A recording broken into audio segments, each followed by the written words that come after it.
Syekh Abdul Qadir Jailani adalah seorang wali Allah yang memiliki keistimewaan, yaitu kedekatannya dengan Sang Pencipta. Saking dekatnya dia dengan Allah, maka dia dijuluki pemimpin para wali Allah yang ada di muka bumi ini. Hidupnya bertabur keajaiban sejak bayi hingga wafat. Sejarah hidupnya penuh dengan karomah. Tidak mengherankan ia diakui sebagai pemimpin wali karomah dalam sejarah kewalian. Bahkan Imam Ibnu Taimiyah sendiri pernah menyaksikan berbagai fenomena karomah dalam diri Syekh Abdul Qadir Al-Jailani. Kenapa dia diberi karomah yang begitu dahsyat? Untuk mengetahui kuncinya, di sini kita akan memaparkan karya Syekh Abdul Qadir Jailani, yakni Risalah Al-Ghawthiyah. Karya ini adalah bentuk dialog batiniah antara Allah Subhanahu wa Ta'ala dan Syekh Abdul Qadir Jailani yang diterima melalui ilham qalbi dan penyingkapan rohani atau kasyaf ma'ani. Dengan nama Allah yang Maha Pengasih lagi Maha Penyayang, segala puji bagi Allah, Sang Penghapus Duka. Sholawat atas manusia terbaik Muhammad Sallallahu Alaihi Wasallam. Berkatalah Sang Wali Agung Syekh Abdul Qadir Al-Jailani kepada Allah Subhanahu wa Ta'ala. Allah Subhanahu wa Ta'ala berkata, "Wahai Wali Agung." Aku menjawab, "Aku mendengar panggilanmu, wahai Tuhannya si Wali." Dia berkata, "Setiap tahapan antara alam nasut, yakni alam manusia, dan alam malakut adalah syariat. Setiap tahapan antara alam malakut dan jabarut adalah tarekat. Dan setiap tahapan antara alam jabarut dan alam lahut adalah hakikat." Lalu dia berkata kepadaku, "Wahai Wali Agung, aku tidak pernah mewujudkan diriku dalam sesuatu sebagaimana perwujudanku dalam diri manusia." Lalu aku bertanya, "Wahai Tuhanku, apakah engkau memiliki tempat?" Maka dia berkata kepadaku, "Wahai Wali Agung, akulah pencipta tempat dan aku tidak memiliki tempat." Lalu aku bertanya, "Wahai Tuhanku, apakah engkau makan dan minum?" Maka dia berkata kepadaku, "Wahai Wali Agung, makanan dan minuman kaum fakir adalah makanan dan minumanku." Lalu aku berkata, "Wahai Tuhanku, dari apa engkau ciptakan malaikat?" Dia berkata kepadaku, "Aku ciptakan malaikat dari cahaya manusia, dan aku ciptakan manusia dari cahayaku." Lalu dia berkata kepadaku, "Wahai Wali Agung, aku jadikan manusia sebagai kendaraanku, dan aku jadikan seluruh isi alam sebagai kendaraan baginya." Lalu dia berkata kepadaku, "Wahai Wali Agung, betapa indahnya aku sebagai pencari, betapa indahnya manusia sebagai yang dicari, betapa indahnya manusia sebagai pengendara, dan betapa indahnya alam sebagai kendaraan baginya." Lalu dia berkata kepadaku, "Wahai Wali Agung, manusia adalah rahasiaku dan aku adalah rahasianya. Jika manusia menyadari kedudukannya di sisiku, maka ia akan berucap pada setiap hembusan nafasnya, 'Milik siapakah kekuasaan pada hari ini?'" Lalu dia berkata kepadaku, "Wahai Wali Agung, tidaklah manusia makan sesuatu atau minum sesuatu, dan tidaklah ia berdiri atau duduk, berbicara atau diam, tidak pula ia melakukan suatu perbuatan, menuju sesuatu atau menjauhi sesuatu, kecuali aku ada di situ, bersemayam dalam dirinya dan menggerakkannya." Lalu dia berkata kepadaku, "Wahai Wali Agung, tubuh manusia, jiwanya, hatinya, rohnya, pendengarannya, penglihatannya, tangannya, kakinya, dan lidahnya, semua itu aku persembahkan kepadanya oleh diriku. Untuk diriku, dia tak lain adalah aku, dan aku bukanlah selain dia." Lalu dia berkata kepadaku, "Wahai Wali Agung, jika engkau melihat seseorang terbakar oleh api kefakiran dan hancur karena banyaknya kebutuhan, maka dekatilah ia, karena tidak ada penghalang antara diriku dan dirinya." Wahai Wali Agung, janganlah engkau makan sesuatu atau minum sesuatu, dan janganlah engkau tidur, kecuali dengan kehadiran hati yang sadar dan mata yang waras. Wahai Wali Agung, barang siapa terhalang dari perjalananku di dalam batin, maka ia akan diuji dengan perjalanan lahir, dan ia tidak akan semakin dekat dariku, melainkan justru semakin menjauh dalam perjalanan batin. Wahai Wali Agung, Kemanunggalan rohani merupakan keadaan yang tak dapat diungkapkan dengan kata-kata. Siapa yang percaya dengannya sebelum mengalaminya sendiri, maka ia telah kafir. Dan barang siapa menginginkan ibadah setelah mencapai keadaan wusul, maka ia telah menyekutukan Allah Subhanahu wa Ta'ala. Wahai wali agung, barang siapa memperoleh kebahagiaan azali, maka selamat atasnya, dia tidak akan terhina selamanya. Dan barang siapa memperoleh kesengsaraan azali, maka celaka baginya, dia tidak akan diterima sama sekali setelah itu. Wahai wali agung, aku jadikan kefakiran dan kebutuhan sebagai kendaraan manusia. Barang siapa menaikinya, maka ia telah sampai di tempatnya sebelum menyeberangi gurun dan lembah.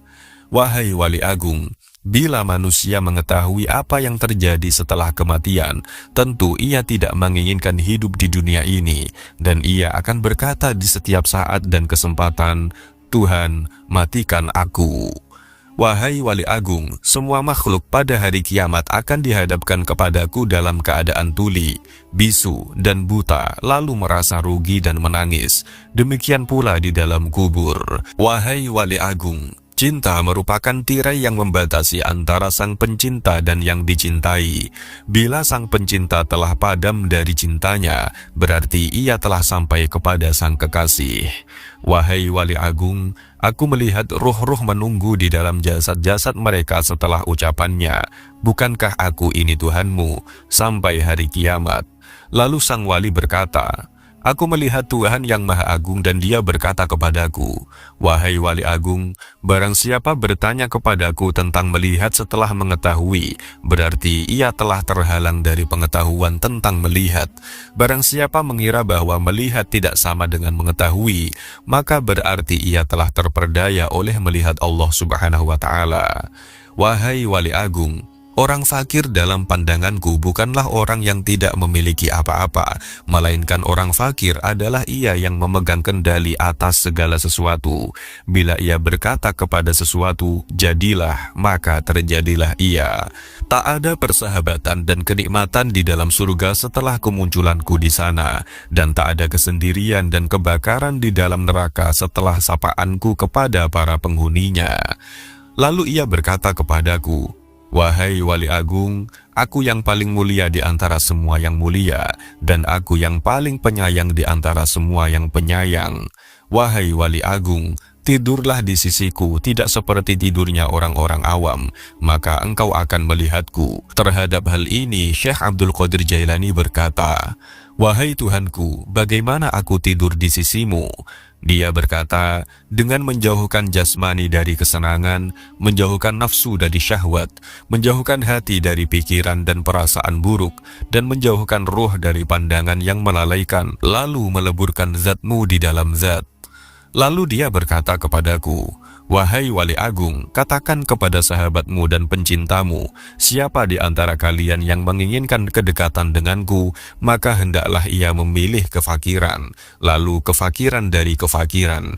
Bila kefakiran itu telah sempurna, maka tak ada lagi apapun selain aku. Lalu dia berkata, wahai wali agung, berbahagialah jika engkau mengasihi makhluk-makhlukku, dan beruntunglah jika engkau memaafkan makhluk-makhlukku. Wahai wali agung, katakan kepada pencintamu dan sahabatmu, ambillah manfaat dari doa kaum fakir, karena mereka bersamaku dan aku bersama mereka. Wahai wali agung, aku bersama segala sesuatu, tempat tinggalnya, pengawasnya, dan kepadaku tempat kembalinya. Lalu dia berkata kepadaku, wahai wali agung, jangan peduli pada surga dan apa yang ada di sana, maka engkau akan melihat aku tanpa perantara. Dan jangan peduli pada neraka serta apa yang ada di sana, maka engkau akan melihat aku tanpa perantara. Wahai wali agung, para penghuni surga disibukkan oleh surga, dan para penghuni neraka disibukkan olehku. Wahai wali agung, sebagian penghuni surga berlindung dari kenikmatan, sebagaimana penghuni neraka berlindung dari jilatan api. Wahai wali agung, barang siapa disibukkan dengan selain aku, maka temannya adalah sabuk tanda kekafiran pada hari kiamat. Wahai wali agung, Orang-orang yang dekat mencari pertolongan dari kedekatan, sebagaimana orang-orang yang jauh mencari pertolongan dari kejauhan. Sesungguhnya aku memiliki hamba-hamba yang bukan nabi maupun rasul, yang kedudukan mereka tidak diketahui oleh siapapun dari penghuni dunia maupun penghuni akhirat, dari penghuni surga ataupun neraka, tidak juga malaikat, malik ataupun ridwan, dan aku tidak menjadikan mereka untuk surga maupun untuk neraka, tidak untuk pahala ataupun siksa, tidak untuk bidadari, istana maupun pelayan-pelayan mudanya. Maka beruntunglah orang yang mempercayai mereka meski belum mengenal mereka. Lalu dia berkata kepadaku, "Wahai wali agung, engkau adalah salah satu dari mereka, dan di antara tanda-tanda mereka di dunia adalah tubuh-tubuh mereka terbakar karena sedikitnya makan dan minum. Nafsu mereka telah hangus dari syahwat, hati mereka telah hangus dari pikiran dan perasaan buruk. Roh-roh mereka juga telah hangus dari pandangan yang melalaikan. Mereka adalah pemilik keabadian yang terbakar oleh cahaya perjumpaan dengan Tuhan." Lalu dia berkata kepadaku, "Wahai wali agung, bila seseorang yang haus datang kepadamu di hari yang amat panas, sedangkan engkau memiliki air dingin dan engkau sedang tidak membutuhkan air, jika engkau menahan air itu baginya, maka engkau adalah orang yang paling kikir. Bagaimana aku menolak mereka dari rahmatku, padahal aku telah menetapkan atas diriku bahwa aku paling pengasih di antara yang mengasihi. Wahai wali agung, tak seorang pun dari ahli maksiat yang jauh dariku, dan tak seorang pun dari ahli ketaatan yang dekat dariku." Lalu dia berkata kepadaku, "Wahai wali agung, bila seseorang dekat kepadaku, maka ia adalah dari kalangan maksiat, karena ia merasa memiliki kekurangan dan penyesalan." Lalu dia berkata kepadaku, "Wahai wali agung, rasa memiliki kekurangan merupakan sumber cahaya, dan mengagumi cahaya diri sendiri merupakan sumber kegelapan.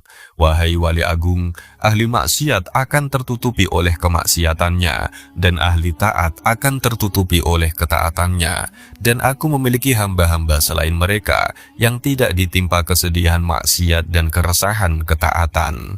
Lalu dia berkata kepadaku, "Wahai wali agung, sampaikan kabar gembira kepada para pendosa tentang adanya keutamaan dan kemurahan, dan sampaikan berita kepada para pengagum diri sendiri tentang adanya keadilan dan pembalasan. Wahai wali agung, ahli ketaatan selalu mengingat kenikmatan, dan ahli maksiat selalu mengingat yang maha pengasih." Lalu dia berkata kepadaku, "Wahai wali agung, aku dekat dengan pelaku maksiat setelah ia berhenti dari kemaksiatannya, dan aku jauh dari orang yang taat setelah ia berhenti dari ketaatannya. Wahai wali agung, aku menciptakan orang awam, namun mereka tidak mampu memandang cahaya kebesaranku. Maka aku meletakkan tirai kegelapan di antara diriku dan mereka, dan aku menciptakan orang-orang khusus, namun mereka tidak mampu mendekatiku, dan mereka sebagai tirai penghalang. Wahai wali agung, katakan kepada para sahabatmu, siapa di antara mereka yang ingin sampai kepadaku, maka ia harus keluar dari segala sesuatu selain aku. Wahai wali agung, keluarlah dari batas dunia, maka engkau akan sampai ke akhirat, dan keluarlah dari batas akhirat, maka engkau akan sampai kepadaku. Wahai wali agung, keluarlah engkau dari raga dan jiwamu, lalu keluarlah dari hati dan ruhmu, lalu keluarlah dari hukum dan perintah, maka engkau akan sampai kepadaku." Maka aku, yakni Syekh Abdul Qadir Jailani, bertanya, "Wahai Tuhanku, sholat seperti apa yang paling dekat denganmu?" Dia berkata, "Sholat yang di dalamnya tiada apapun kecuali aku, dan orang yang melakukannya lenyap dari sholatnya dan tenggelam karenanya." Lalu aku berkata, "Wahai Tuhanku, puasa seperti apa yang paling utama di sisimu?" Dia berkata, "Puasa yang di dalamnya tiada apapun selain aku, dan orang yang melakukannya lenyap darinya." Lalu aku berkata, "Wahai Tuhanku, amal apa yang paling utama di sisimu?" Dia berkata, "Amal yang di dalamnya tiada apapun selain aku, baik itu harapan surga ataupun ketakutan neraka, dan pelakunya lenyap darinya." Lalu aku berkata, "Wahai Tuhanku, tangisan seperti apa yang paling utama di sisimu? Dia berkata, tangisan orang-orang yang tertawa.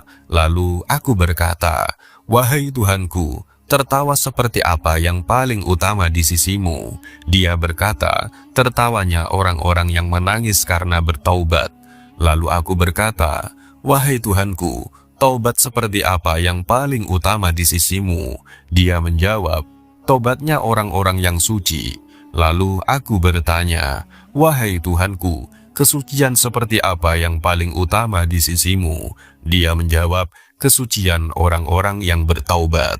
Lalu dia berkata kepadaku, wahai Wali Agung, pencari ilmu di mataku tidak mempunyai jalan kecuali setelah ia mengakui kebodohannya, karena jika ia tidak melepaskan ilmu yang ada padanya, ia akan menjadi setan. Berkatalah sang Wali Agung Syekh Abdul Qadir Jailani, aku bertemu Tuhanku Allah Subhanahu wa Ta'ala, dan aku bertanya kepadanya, wahai Tuhan, apa makna kerinduan? Dia menjawab, wahai Wali Agung, artinya engkau mesti merindukanku dan mengosongkan hatimu dari selain aku. Lalu dia berkata kepadaku, wahai Wali Agung, jika engkau mengerti bentuk kerinduan, maka engkau harus lenyap dari kerinduan, karena ia merupakan penghalang antara si perindu dan yang dirindukan. Lalu dia berkata kepadaku, wahai Wali Agung, bila engkau berniat melakukan taubat, maka pertama kali engkau harus bertobat dari nafsu, lalu mengeluarkan pikiran dan perasaan buruk dari hati dengan mengusir kegelisahan dosa, maka engkau akan sampai kepadaku. Dan hendaknya engkau bersabar, karena bila tidak bersabar berarti engkau hanya bermain-main belaka. Lalu dia berkata kepadaku, wahai Wali Agung, bila engkau ingin memasuki wilayahku, maka hendaknya engkau tidak berpaling kepada alam mulk, alam malakut, maupun alam jabarut.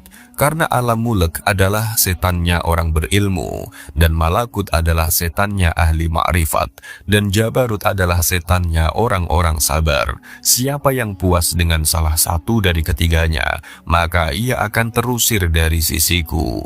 Dan dia berkata kepadaku, wahai Wali Agung, perjuangan spiritual atau mujahadah adalah salah satu lautan di samudera penyaksian dan telah dipilih oleh orang-orang yang sadar. Barang siapa hendak masuk ke samudera musyahadah, maka ia harus memilih mujahadah. Karena mujahadah merupakan benih dari musyahadah, dan musyahadah tanpa mujahadah adalah mustahil. Barang siapa telah memilih mujahadah, maka ia akan mengalami musyahadah, dikehendaki atau tidak dikehendaki. Dan dia berkata kepadaku, wahai Wali Agung, para pencari jalan spiritual tidak dapat berjalan tanpa mujahadah, sebagaimana mereka tak dapat melakukannya tanpa aku. Wahai Wali Agung, sesungguhnya hamba yang paling kucintai adalah hamba yang mempunyai ayah dan anak, tetapi hatinya kosong dari keduanya. Jika ayahnya meninggal, ia tidak sedih karenanya, dan jika anaknya pun meninggal, ia pun tidak gundah karenanya. Jika seorang hamba telah mencapai tingkat seperti ini, maka di sisiku tanpa ayah dan tanpa anak, dan tak ada bandingan baginya. Wahai Wali Agung, siapa yang tidak merasakan lenyapnya seseorang ayah karena kecintaan kepadaku dan lenyapnya seorang anak karena kecintaan kepadaku, maka ia tak akan merasakan lezatnya kesendirian dan ketunggalan. Wahai Wali Agung, bila engkau ingin memandangku di setiap tempat, maka engkau harus memilih hati resah yang kosong dari selain aku. Lalu aku bertanya, Tuhanku, apa ilmunya ilmu itu? Dia menjawab, ilmunya ilmu adalah ketidaktahuan akan ilmu. Dan dia berkata kepadaku, wahai Wali Agung, berbahagialah seseorang hamba yang hatinya condong kepada mujahadah, dan celakalah bagi hamba yang hatinya condong kepada syahwat. Lalu aku bertanya kepada Tuhanku Allah Subhanahu wa Ta'ala tentang Mi'raj. Dia berkata, Mi'raj adalah naik meninggalkan segala sesuatu kecuali aku, dan kesempurnaan Mi'raj adalah pandangan tidak berpaling dan tidak pula melampauinya. Lalu dia berkata kepadaku, wahai Wali Agung, tidak ada sholat bagi orang yang tidak melakukan Mi'raj kepadaku. Lalu dia berkata kepadaku, wahai Wali Agung, orang yang kehilangan sholatnya adalah orang yang tidak Mi'raj kepadaku. Begitulah dialog batiniah antara Allah Subhanahu wa Ta'ala dengan Syekh Abdul Qadir Al-Jailani. Beliau adalah seorang alim di Baghdad yang lahir pada tahun 490 atau 471 Hijriah di wilayah Tibristan atau kota Jailan, atau disebut juga Kailan, sehingga di akhir nama beliau ditambahkan kata Al-Jailani atau Al-Kailani atau juga Al-Jili. Syekh Abdul Qadir Al-Jailani adalah salah seorang ulama Ahlus Sunnah yang berasal dari negeri Jailan. Kepada negeri inilah beliau dinasabkan sehingga disebut Al-Jailani, artinya seorang yang berasal dari negeri Jailan. Jailan merupakan nama bagi beberapa daerah yang terletak di belakang negeri Tobaristan. Tidak ada satu kota pun terdapat di negeri Jailan kecuali ia hanya merupakan bentuk perkampungan yang terletak pada daerah tropis di sekitar pegunungan. Pada usia yang masih muda tahun 488 Hijriah, beliau telah merantau ke Baghdad dan meninggalkan tanah kelahirannya untuk memperdalam ilmunya. Di sana, beliau belajar kepada beberapa orang ulama seperti Imam Ibnu Aqil, Abul Khattat, Abul Husain dan Al-Farra, dan juga Abu Sa'ad Al-Muharrimi, sehingga mampu menguasai ilmu-ilmu usul dan juga perbedaan-perbedaan pendapat para ulama, terutama tentang tasawuf kepada beberapa guru dan syekh. Ia menganut madhab Hambali. Ilmunya yang sangat menonjol adalah fikih, komunikasi dan informasi. Tekun mempelajari sastra dan hadis. Pada tahun 528 mengajar dan berfatwa di Baghdad. Beliau adalah seorang imam bermadhab Hambali, menjadi guru besar madhab ini pada masa hidup beliau. Beliau adalah seorang alim yang berakidah Ahlus Sunnah mengikuti jalan salafus soleh. Imam Al-Jabai berkata bahwa Syekh Abdul Qadir Al-Jailani pernah berkata kepadanya, "Tidur dan bangunku sudah diatur. Pada suatu saat dalam dadaku timbul keinginan yang kuat untuk berbicara. Begitu kuatnya sampai aku merasa tercekik jika tidak berbicara. Dan ketika berbicara, aku tidak dapat menghentikannya. Pada saat itu ada 2 atau 3 orang yang mendengarkan perkataanku. Kemudian mereka mengabarkan apa yang aku ucapkan kepada orang-orang. Dan mereka pun berduyun-duyun mendatangiku di Masjid Bab Al-Halbah. Karena tidak memungkinkan lagi, aku dipindahkan ke tengah kota dan dikelilingi dengan lampu. Orang-orang tetap datang di malam hari dengan membawa lilin dan obor hingga memenuhi tempat tersebut. Kemudian aku dibawa keluar kota dan ditempatkan di sebuah musola. Namun orang-orang tetap datang kepadaku dengan mengendarai kuda, unta, bahkan keledai dan menempati tempat di sekelilingku. Saat itu hadir sekitar 70 orang para wali radhiyallahu anhum. Kemudian Syekh Abdul Qadir melanjutkan, aku melihat Rasulullah SAW sebelum zuhur. Beliau berkata kepadaku, anakku, mengapa engkau tidak berbicara? Aku menjawab, ayahku, bagaimana aku yang non-Arab ini berbicara di depan orang-orang fasih dari Baghdad? Ia berkata, buka mulutmu. Lalu beliau meludahi 7 kali ke dalam mulutku kemudian berkata, bicaralah dan ajak mereka ke jalan Allah dengan hikmah dan peringatan yang baik. Setelah itu, aku sholat duhur dan duduk serta mendapati jumlah yang sangat luar biasa banyaknya, sehingga membuatku gemetar. Kemudian aku melihat Sayyidina Ali radhiyallahu anhu datang dan berkata, buka mulutmu. Ia lalu meludah 6 kali ke dalam mulutku dan ketika aku bertanya kepadanya mengapa beliau tidak meludah 7 kali seperti yang dilakukan Rasulullah SAW, beliau menjawab bahwa beliau melakukan itu karena rasa hormat beliau kepada Rasulullah SAW. Kemudian aku berkata, pikiran sang penyelam yang mencari mutiara makrifat dengan menyelami laut hati, mencampakkannya ke pantai dada, dilelang oleh lidah sang calo, kemudian dibeli dengan permata ketaatan dalam rumah yang diizinkan Allah untuk diangkat.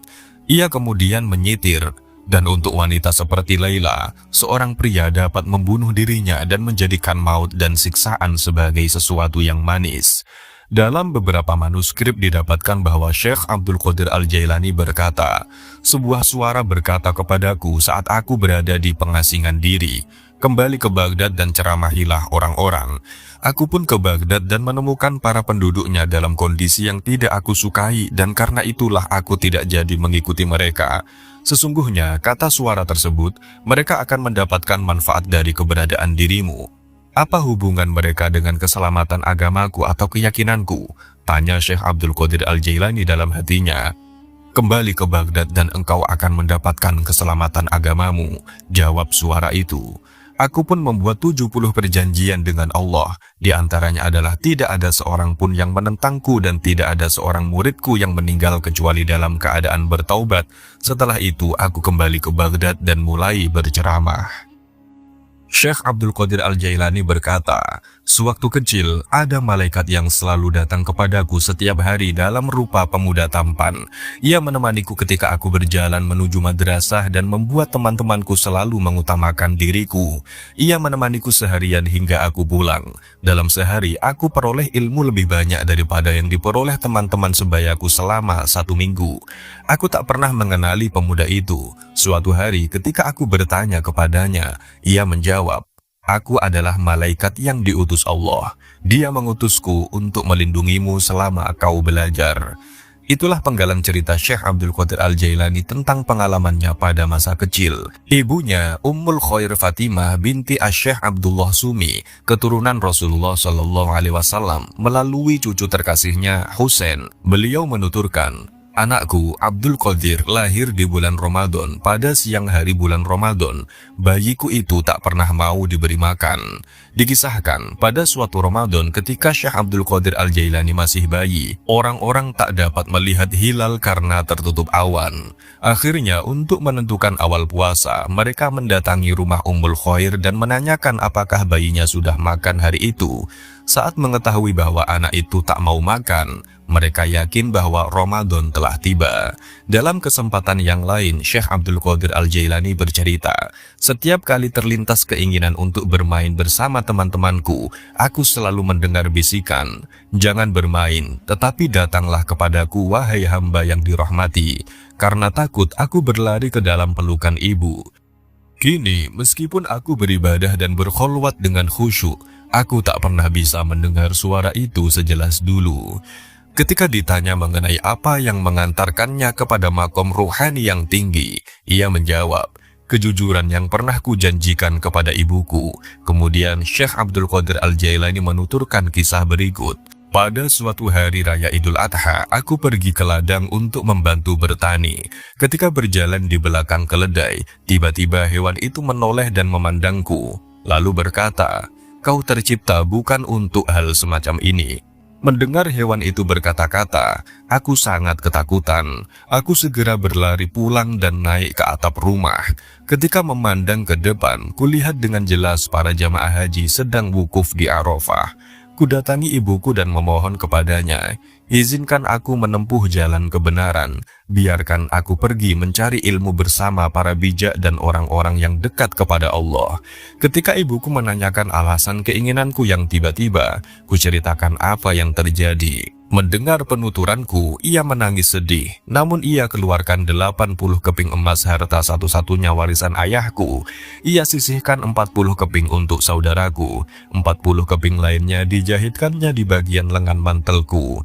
Ia memberiku izin untuk pergi seraya berwasiat agar aku selalu bersikap jujur. Apapun yang terjadi sebelum berpisah, ibuku berkata, anakku, semoga Allah menjaga dan membimbingmu. Aku ikhlas melepas buah hatiku karena Allah. Aku sadar aku takkan bertemu lagi denganmu hingga hari kiamat. Aku ikut sebuah kafilah kecil menuju Baghdad, baru saja meninggalkan kota Hamadan. Sekelompok perampok yang terdiri atas 60 orang berkuda menghadang kami. Mereka merampas semua harta milik anggota kafilah. Salah seorang perampok mendekatiku dan bertanya, anak muda, apa yang kau miliki? Kukatakan bahwa aku punya 40 keping emas. Ia bertanya lagi, di mana? Kukatakan di bawah ketiakku. Ia tertawa-tawa dan pergi meninggalkanku. Perampok lainnya menghampiriku dan menanyakan hal yang sama. Aku menjawab sejujurnya. Tetapi seperti kawannya, ia pun pergi sambil tertawa mengejek. Kedua perampok itu mungkin melaporkanku kepada pemimpinnya. Karena tak lama kemudian, pimpinan gerombolan itu memanggilku agar mendekati mereka yang sedang membagi-bagi hasil rampokan. Si pemimpin bertanya, apakah aku memiliki harta? Ku jawab bahwa aku punya 40 keping emas yang dijahitkan di bagian lengan mantelku. Ia ambil mantelku, ia sobek, dan ia temukan keping-keping emas itu. Keheranan, ia bertanya, Mengapa kau memberitahu kami, padahal hartamu itu aman tersembunyi? Aku harus berkata jujur karena telah berjanji kepada ibuku untuk selalu bersikap jujur. Mendengar jawabanku, pemimpin perampok itu tersungkur menangis. Ia berkata, aku ingat janjiku kepada Dia yang telah menciptakanku. Selama ini aku telah merampas harta orang dan membunuh. Betapa besar bencana yang akan menimpaku. Anak buahnya yang menyaksikan kejadian itu berkata, kau memimpin kami dalam dosa. Kini pimpinlah kami dalam taubat. Ke-60 orang itu memegang tanganku dan bertaubat. Mereka adalah kelompok pertama yang memegang tanganku dan mendapat ampunan atas dosa-dosa mereka. Syekh Abdul Qadir berusia 18 tahun ketika tiba di Baghdad. Saat tiba di gerbang kota, Nabi Khidir muncul dan melarangnya memasuki kota. Nabi Khidir mengatakan bahwa Allah melarangnya memasuki kota itu selama 6 tahun. Kemudian Nabi Khidir membawanya ke sebuah bangunan tua dan berkata, tinggallah di sini dan jangan pergi meninggalkan tempat ini. Akhirnya ia menetap di sana selama 3 tahun. Setiap tahun Nabi Khidir datang dan memerintahkannya menetap di sana. Mengenai pengalamannya di tempat itu, Syekh Abdul Qadir Al-Jailani bercerita, selama menetap di padang pasir di luar Baghdad, semua yang kulihat hanyalah keindahan dunia, semuanya menggodaku. Namun Allah melindungiku dari godaannya. Setan yang muncul dalam berbagai paras dan rupa terus mendatangiku, menggoda, mengusik, bahkan menyerangku. Allah selalu menjadikanku sebagai pemenang. Hawa nafsuku pun datang setiap hari dengan paras dan rupa diriku sendiri memohon agar aku sudi menjadi sahabatnya. Ketika ku tolak, ia menyerangku. Allah menjadikanku sebagai pemenang dalam peperangan tanpa henti ini. Aku berhasil menjadikannya sebagai tawananku selama bertahun-tahun dan memaksanya tinggal di bangunan tua di padang pasir itu. Selama beberapa tahun aku hanya makan rerumputan dan akar-akaran yang dapat kutemukan. Selama itu pula aku tak pernah minum. Tahun berikutnya aku hanya minum tanpa makan apa-apa. Dan tahun berikutnya aku tak makan, tak minum, bahkan tak tidur. Aku tinggal di bangunan tua istana raja-raja Persia di Karkh. Aku berjalan bertelanjang kaki di atas duri-duri padang pasir dan tak merasakan apa-apa. Aku terus berjalan. Setiap kali kulihat tebing, aku mendakinya. Tak sedikit pun kuberikan kesempatan kepada hawa nafsuku untuk beristirahat atau merasa nyaman. Demikianlah kisah tentang dialog batiniah antara Allah Subhanahu wa Ta'ala dengan Syekh Abdul Qadir Al-Jailani, dan juga awal kisah dari kemasyhuran Syekh Abdul Qadir Al-Jailani. Demikian dari kami, apabila banyak kesalahan mohon maaf yang sebesar-besarnya. Al-haqqu bir rabbika falatakunanna minal mumtarin. Wassalamualaikum warahmatullahi wabarakatuh.